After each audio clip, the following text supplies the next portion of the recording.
G'day ladies and gents, and welcome back to Kingdom Come Deliverance with Mags, and it is the morning after one hell of a bender. Godwin, you beast! Get up! Do you hear me? Wake up, you drunkards! Oh, fucking hell. Don't worry, Henry, I've been there. Oh, what the... Oh, who the hell are you? Oh, Henry. My great friend, Henry. Didn't we have a wonderful time? Well, you certainly did, you old lecher. Now you better pull yourself together quick. You haven't much time. There's some water and something to eat on the table there, but if I were you, I would move my hairy arse before my flock eats me alive. Oh, step on my head. My guts. Oh, my poor suffering stomach. No sympathy for the self-inflicted. What was that woman on about? Before my flock eats me alive. I've forgotten something. What have I forgotten? Where the fuck am I? What the fuck was it? Mass! Oh shit, I have to say mass. I gotta say mass. You have to help me. How? You're the priest. I can't do it in this state. Maybe the liturgy. But I have to give a sermon as well. Oh, this is a disaster. They're gonna excommunicate me. I'd like to help you, but you can. You can do the sermon for me. What? So, first I investigate a murder no one wants investigated. Then I drunkenly keep the whole town up all night. And now you want me to preach at them from the pulpit? Do you want them to burn us at the stake? No. No, I've got it. Suppose that Sir Ratzig's protege. You just came from studying in Prague. And you want to share the words of Master Jan Hus, who you recently heard preaching there. Henry, look. From what I remember, we might have overdone it a bit last night. A bit? And if the bailiff or someone else complains about me, the bishop's gonna have my guts for garters. So I'd appreciate it. Stop gaping at me like a stuffed squirrel and start helping. You're mad. You're stark raving mad. I'm not. It's a perfect plan. It's flawless. Oh.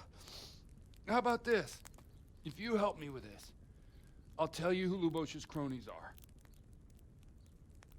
Now that's an interesting offer. And for our night's antics, we gain a new point in drinking, and so we bloody should. Now remember, the priest here is doing a complete 180 on what he said yesterday, that he cannot talk about anything that was said in confession. So all at once the confessional seal isn't so sacred? Don't mock me. I won't give you a second chance. And it's a chance that we are going to have to take, but at this point I wasn't entirely sure exactly what this involved. All right. Well, I can't make any promises about what'll happen. No, neither can I. What do you want me to do exactly? I'll go and start the liturgy. Then I'll introduce you. You give the sermon I told you yesterday in the tavern, and that's that. No need to drag it out. If it turns out well, I'll tell you what I know about Lubosh. Christ almighty. Fine then. We have a deal. Wonderful. Let's get to it then. So all of a sudden, the sermon we got in the pub yesterday makes complete sense. We now have to try and replicate that to the crowd at Mass, and if we mess it up, we're probably going to get killed. So there was no way known I was going to do this without getting myself out of my small clothes and back into my full armor. Now, to top it all off, it's worth noting, Henry isn't sober yet. He's still pissed. And getting pissed, while it does give you a bunch of bonuses at the time, God the be with hangover you, that Henry. follows, God be with me, I'm still trying to work out how the hell God was ever with you. Anyways, the hangover that follows has a lot of negative status effects, so this is not good. And somehow I also lost a reputation point there.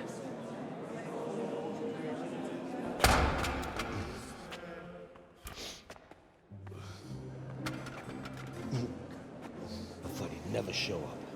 The swill dog. Look at him. He can hardly walk after his capers last night. You were with them, you beast. Just you wait. Look at him. Mother of God, any minute now he'll throw up.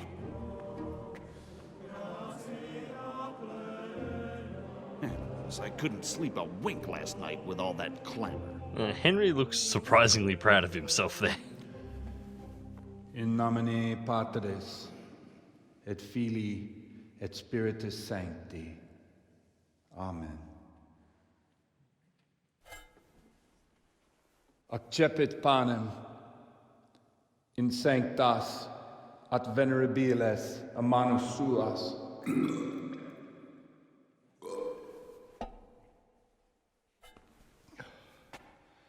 Hac facite in meam commemorationem.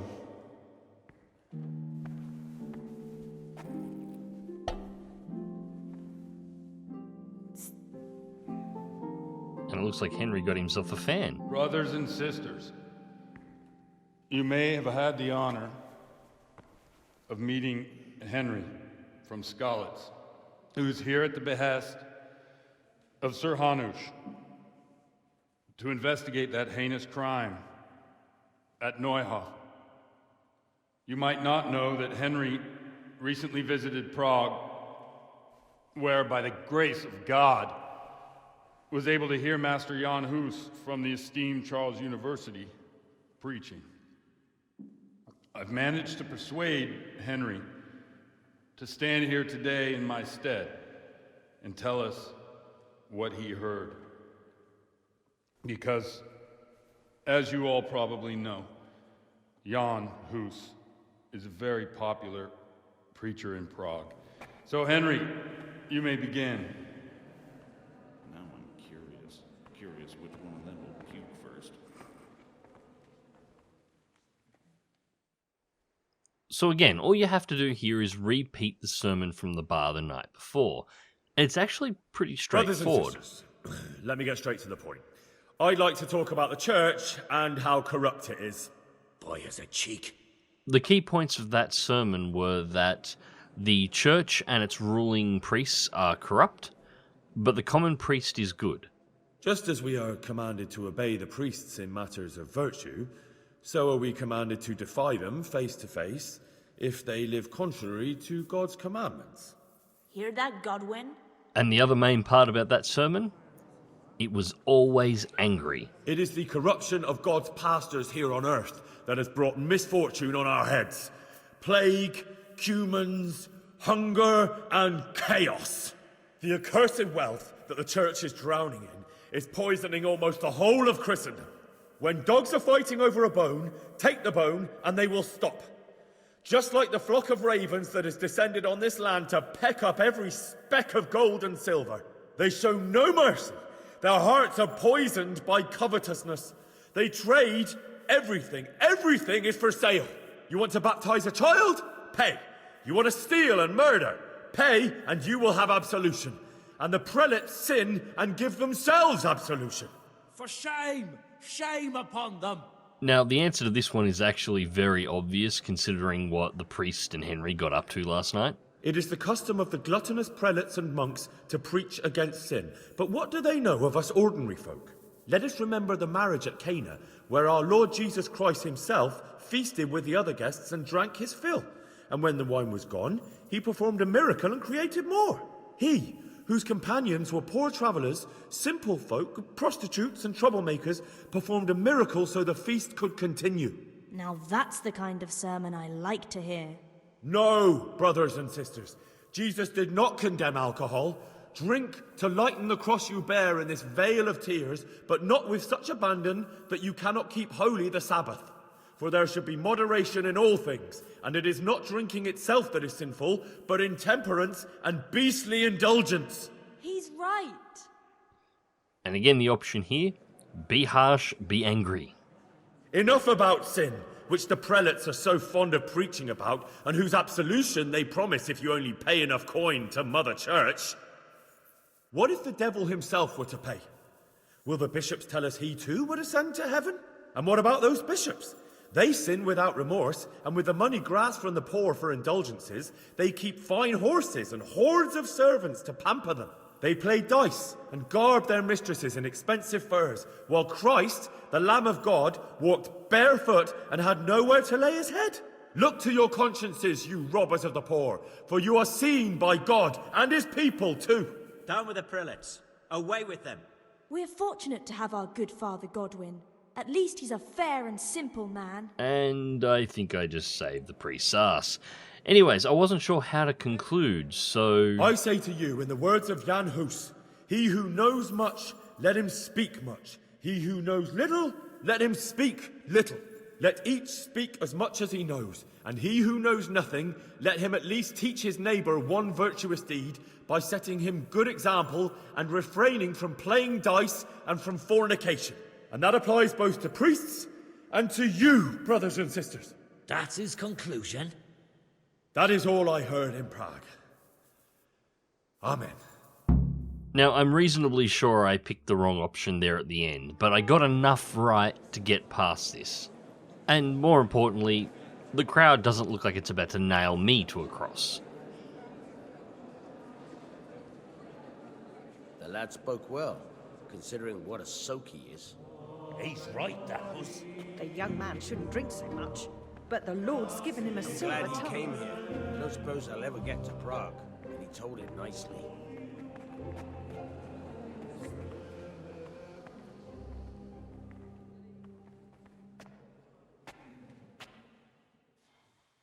Well, well, my boy, you have talent, and I can't deny it.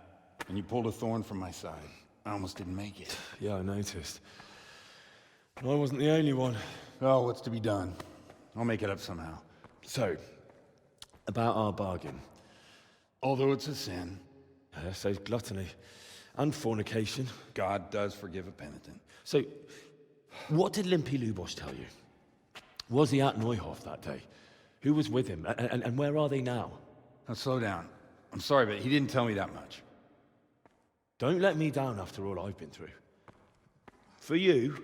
Well, now Lubos came to me shortly after it happened. His conscience was gnawing at him. And I must say, in the end, he turned out to be a better man than he looked. He said they'd been hired through some crony of theirs. And at first they were just to steal some horses. But then it all turned sour and people started getting killed. And neither he nor his cronies wanted anything to do with that. So they fell out from the gang and fled. Fell out? Yeah, there was a body found in the woods by Neuhof. That would explain something.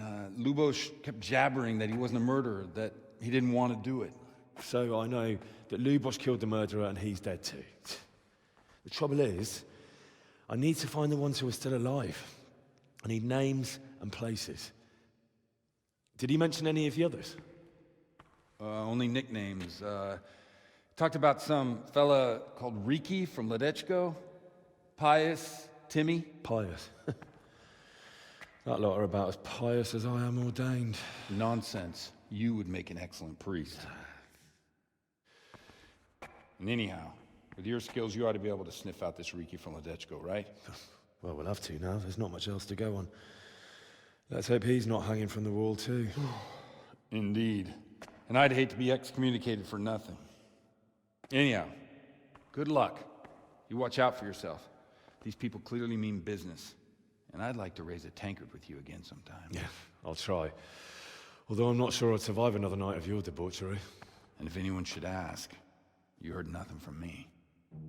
I'll deny everything. I don't doubt it. Now, you notice Henry was a hell of a lot more confident the whole way through that scene, and he actually seemed to know some things. I think saddling up may have done Henry some good. Anyways, having survived our night with the priest, we now have the information that we need, so we are actually good to leave and continue our investigation elsewhere. However, there is one more quest to do in this area. I'm honored that a knight such as you takes an interest in me. Henry's not a knight. Yet. Anyways, on our way here we got that quest from Lady Stephanie to collect a number of items for an upcoming wedding for gifts, and one of them was a horse that's available in this town. Now, nothing in KCD is ever straightforward, and Henry is still suffering the negative effects of his wild night, so I figured go to the inn, get a couple of hours sleep to clear the debuffs, and head up to where the horse is in the afternoon with all of my ability to negotiate nice and clear. Now, in theory, the idea was good, however, I slept a couple of hours longer than I should have, so by the time I arrived at the horse stud, everybody had already knocked off work and gone to bed. Apparently the peasants of this town hit the sack by twilight, and it's only the priests and the men-at-arms that, get pissed and party until all hours of the morning. Now, since I just spent more than a few hours at the inn sleeping, I can't actually sleep anymore at the moment. I'm not tired, and I didn't really want to wait around using the wait feature until morning, because that just gets Henry tired and burns through a load of nourishment for nothing. And that's when I come up with a nice fun idea. This town has almost no wandering guards, but everybody has a locked door at the front of their house, so rather than spending the night doing nothing, instead I'd sneak around the entirety of the town and unlock everybody's front door and open it. Not take anything, not steal anything. In fact, the entire night I only committed one crime, and it was an incredibly minor one, but go through and unlock the entire town's front doors and push them open to level up the lockpicking skill, and this works really, really well, particularly in this town. You can't do this in Rete, or at least not easily, because there's guards everywhere, but there's virtually no one here. So, after spending the night basically pranking everybody by unlocking their front doors and kicking them open in the middle of the night, we get through to morning and it's time to go and collect this horse. Now, small spoiler, it's the white one right there, but before we can take it, we need to organise its collection and have it saddled. So first things first, we need to talk to the head groom, which thankfully was right out the front of the building. At this point I've managed to catch everybody freshly out of bed and just getting into the start of their day. I'm looking for the local groom. Well, you found him. What can I do for you? The Lady Stephanie of Talmberg sent me. She said you have a roan ready for her. Well, Chamberlain Dietrich said someone would come. We have him here, but if he's ready, I can't say. That miserable horse will let you saddle him and walk him around the courtyard, but as soon as someone sits on him, he goes completely wild. Which isn't overly useful considering who it's going to be given to. That horse is supposed to be presented at a noble woman's wedding. It probably won't be appropriate if he makes a spectacle of his rider. Is there anything I can do? Try asking Vashek. For some reason, that devil horse listens to him. Then take the horse with you. Dietrich's arranged everything. So now we need to find one of the other hands, Vashak. He actually took a little bit of finding because, well, he was only just getting out of bed. God be with you. I heard you have a way with the horse that unsaddles everyone else. Yes. I suppose I do. And how do you do it? How do you calm him down? I'm good to him. Which is not exactly useful information, so time to lean on this guy a little. Listen, Vashek. I've been entrusted by the Lady of Talmberg. I need you to help me understand how to calm down that roan. Lady Stephanie? Then you know her. She's a good person. She even talked to me once. I know her too, and she was nice to me as well. Will you help me with the roan? You have to sing him his favorite song. And which one would that be? Two horses come roaming in the merry month of May to graze in the shade of the apple tree there. The first one is brown and the second is grey.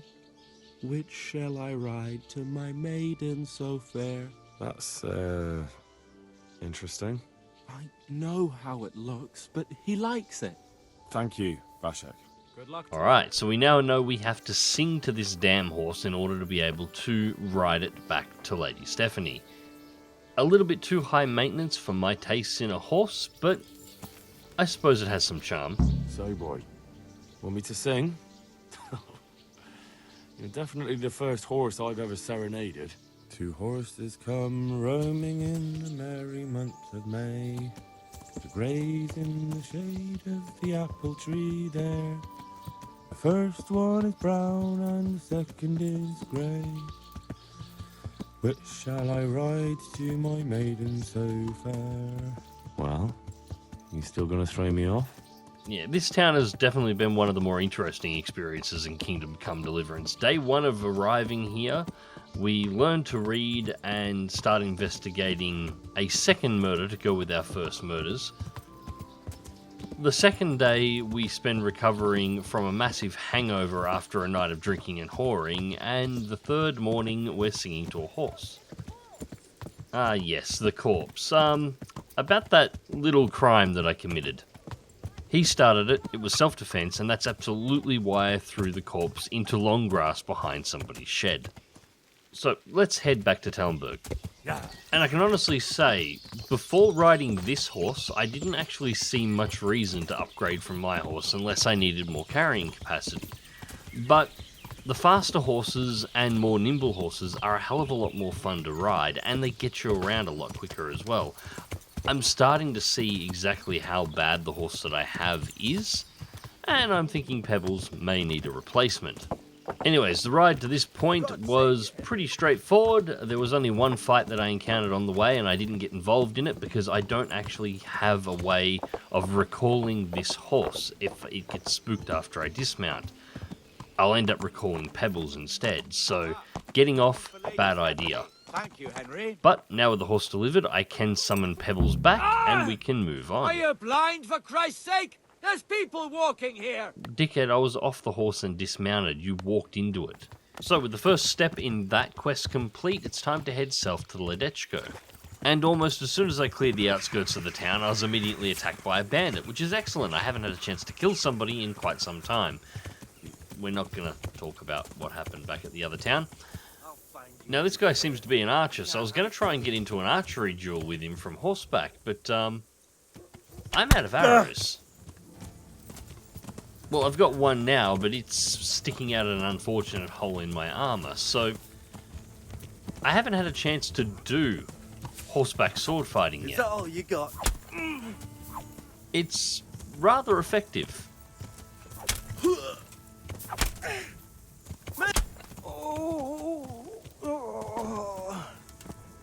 Lightweight.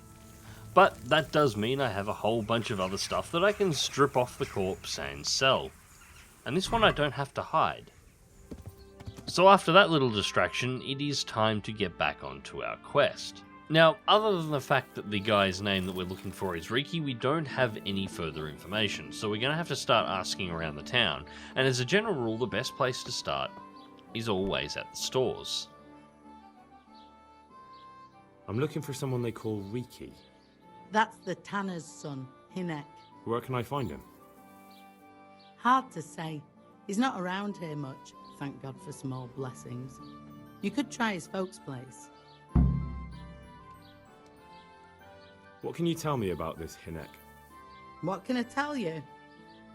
No, he's none too popular. No one cares to talk to him. Why not? Well, I'm not one to gossip. Yes, you are. That's exactly why I came here. What's the tanner like? Hinek's father? The less I see of him, the better. He's not exactly sparkling company. Why do they call him Riki anyway? Why do you think? Because he's a tanner, of course. So why don't people like him? The old tanner's not an easy man, but a son should never let his father down. Hinek does nothing to help. He's always far too busy with his own affairs, though I wouldn't like to say what those are. And does no one at all talk to him? That harlot Adela hangs around with him, of course. Harlot? Oh, now we're talking. She works as a bathhouse wench, same thing. Well, isn't that convenient? Henry just happens to be developing a taste for wenches, so our first stop is going to have to be the bathhouse. It does make some sense from an investigation standpoint as well, but it's definitely the more pleasant place to stop off first. And thankfully, the young lady that we were looking for wasn't too difficult to find. I heard you've been seeing Hinek, the tanner's son. So what? Come to preach at me, have you? That I'm a loose woman, a sinner, that I seduce decent men? From what we know of Hinek, there is nothing decent about him. I just wanted to ask you a few questions. It's not my business how you live your life. I'm glad to hear it. Some folk don't care for the way I make a living. I can imagine. So what about you then? You look a bit careworn. A bath with a bit of company might do you good. Maybe later, sweetheart.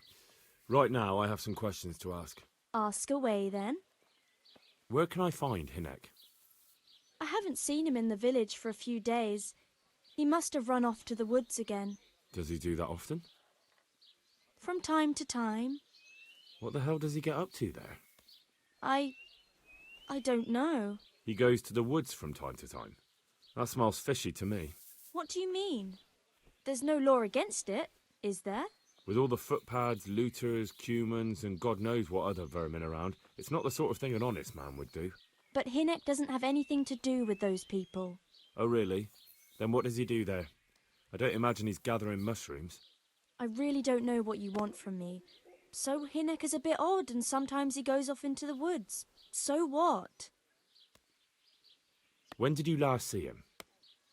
A few days ago. He came to me late in the evening, drunk. And that was unusual? I never saw him drink much. He always came to me sober. So he was acting strangely that evening? He was strange. I had the feeling he was afraid of something. He keeps prattling on and didn't seem to care about you know what. So I threw him out and I haven't seen him since. Can you remember anything he said that evening? Oh, I'm not sure. He went on about some fellow called Lubosh who died. That he was regretting he ever got into it.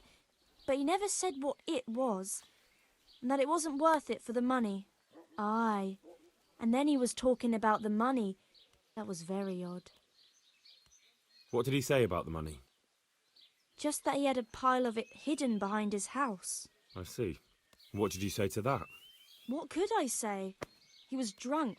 He kept saying I was a fine girl, and other harlots wouldn't go with him even for money. And if I wanted, I could even take half the money and leave. Or he'd go with me, and we could get married and such. All just poppycock. Did you go there for a look? No, I've got better things to do. Obviously he made it up. Where would a layabout like him get so much coin? Yes, I understand. Did he tell you exactly where he hid it? He said he buried it at his father's small holding in the western corner. All right, thank you. Now that was a very interesting conversation. Apparently our young Tanner's son actually got paid before he ran. So he's got his cut from the Neuhoff raid. So what we're going to have to do is find that coin and acquire it for ourselves, because I do like money. And we also now know that Hinek likes to disappear into the woods for extended periods of time, although for exactly what purpose we do not know. This also doesn't seem to be a new development, so it's likely he's got some kind of camp or lodgings out in the forest somewhere, and that's where he's hiding out. The only problem is this town is literally surrounded by forest, so I need at least some direction on exactly where his camp could be. But first things first, we've got to take a look around his house. So, of course, the first thing I did, rather than going in the front door and confronting the father, was sneak around the back of the property and see whether or not I could find out where the hell he hid his coin. Wasn't too hard, the big pile of rocks sort of gave it away, but we do need a spade, which unfortunately I don't have on me, and I don't have one on the horse, so I'm going to have to find somewhere around the town to get one. So with plan A to collect the coin now shot, it's time to talk to the tanner and see what he's got to say about his son. I'm honored that a knight such as you takes an interest in me. I really want the option to say I'm not a knight. I'm looking for your son. Any idea where he might be? I don't know nothing. Don't you at least know where he usually goes? It's important. Hinek shows up at home once in a blue moon, so I don't know nothing about where he gets to. Even if I did, why would I tell every Tom, Dick and Harry? So we've got a host of options here, and I decided just to play it straight. Watch your tongue, peasant. I'm an envoy of surpassed Kabila, and this is an official investigation. Stop trying to put me off, and tell me where your son is right now. I apologize if I offended you, young man. But still, I don't know where Hinek is. He turned up at the house a while back, but then he vanished again in a hurry. And you don't know where he went? What? Look, it's been clear to me for a long time that my boy was headed for the gallows. But I'm still his father, right? And you can't expect me to rat on my own son. If you value your son's life at all, you better pray I find him, because I'm not the only one looking for him. That's no surprise. But what of it? If you're here on behalf of Sir Radzig, there's nothing waiting for Hinek but the gibbet. It doesn't have to be that way. If Hinek cooperates, he can save his neck. I can't say you put my mind at ease. But to hell with it. I'll tell you what I know. All right. He was here a few days ago, but he left right away. He looked like he was in a hurry. And you don't know where he went? I've got an idea, but I don't know where it is exactly. I don't follow.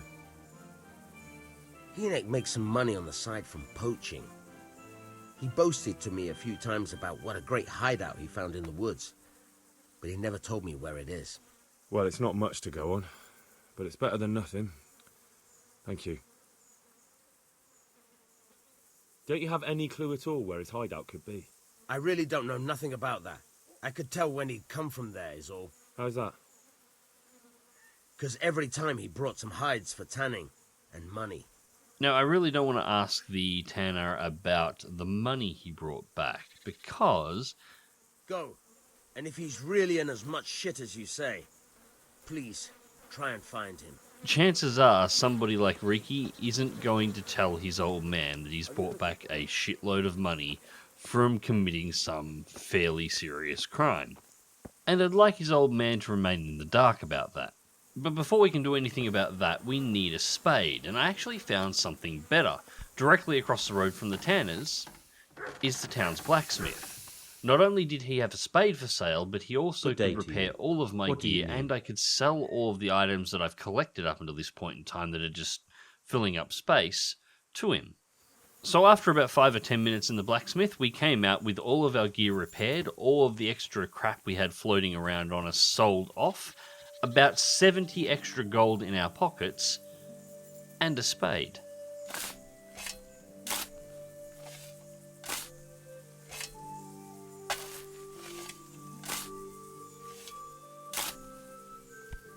And there is our Riki's stash.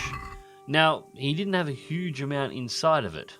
The 115 gold was actually less than I was expecting for this type of quest, but I'll take it.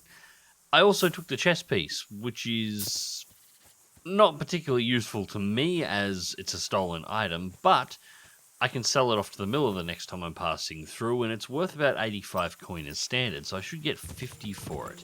So, all in all, call it about 160 loot from just digging up that bag, so it was entirely worth our time. Just, I was expecting more.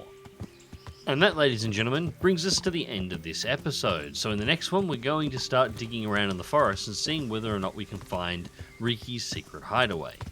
And until next time, remember to click that like button if you did, share and subscribe if you would like to see more, and as always, take care.